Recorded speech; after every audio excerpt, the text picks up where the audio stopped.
একজন আদর্শ বাবা তার ছেলেকে বললেন, শোনো বাবা, জীবনে চলতে গেলে কিছু জিনিস সব সময় মনে রাখবে।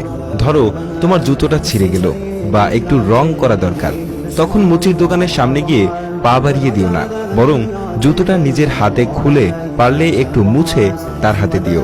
এতে তোমার সম্মান কমবে না, বরং মানুষ হিসেবে তুমি আর একটু বড় হবে।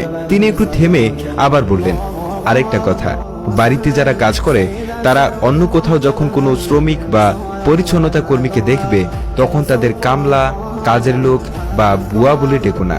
মনে রেখো, তারাও আমাদের মতোই মানুষ।